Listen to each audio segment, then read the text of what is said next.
You ever notice how the quietest people in the room are sometimes the loudest online? But then there's the other type, the ones who don't post their face at all. No selfies, no group shots, nothing. And you've probably wondered, what's wrong with them? Are they hiding? Insecure? Paranoid?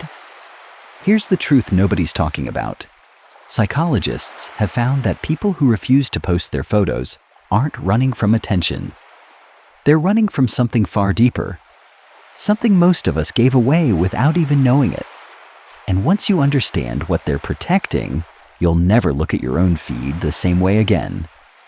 Because the real question isn't why they don't post. Most people scroll through their feeds every single day, posting, liking, curating their perfect little highlight reel, and they think they're in control. But here's what they don't see. Every time you post your face, you're handing over a piece of yourself.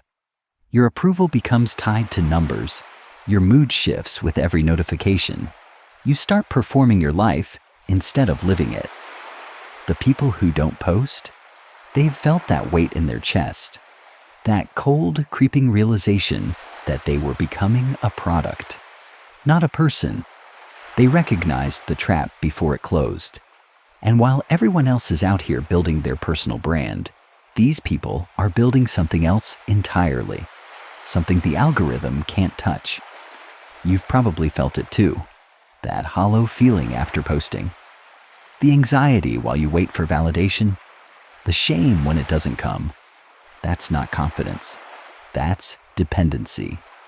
And the ones who stepped away? They know what you're just starting to realize.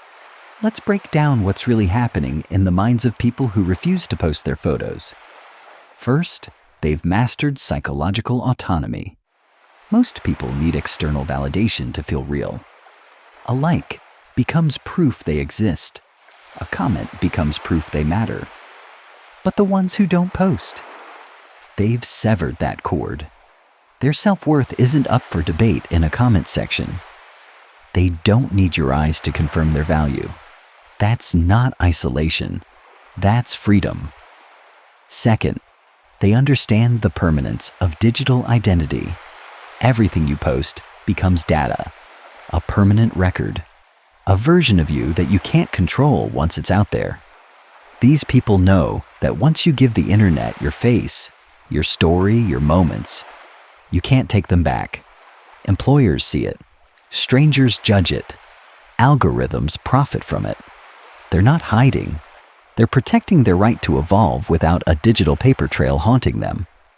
Third, they've rejected performative living. When you don't post, you stop performing. Your vacations become actual experiences. Your meals taste better because you're not staging them. Your friendships deepen because you're present, not documenting. They've chosen reality over reputation. And that choice?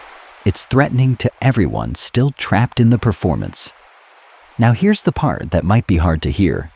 You think people who don't post are missing out. But here's what's really happening. They're living in a different relationship with themselves. And once you see it, you can't unsee it.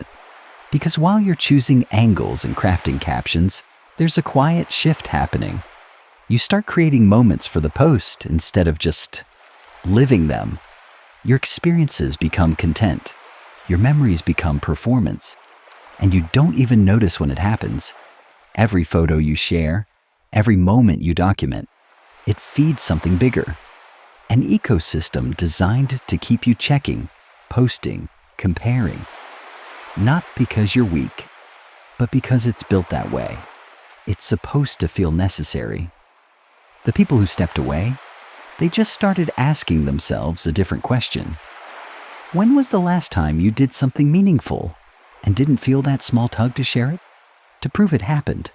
To make sure others saw? If that question makes you uncomfortable, it might be worth sitting with. Because somewhere along the way, we stopped asking who we're really posting for. So maybe they're not the ones missing out. Maybe they just figured out something the rest of us are still learning. That the most beautiful moments in life are the ones nobody else needs to see. They chose silence over spectacle, privacy over performance. And in a world that demands you broadcast everything, that might be the most radical act of self-love there is. The question is, can you love yourself when no one's watching?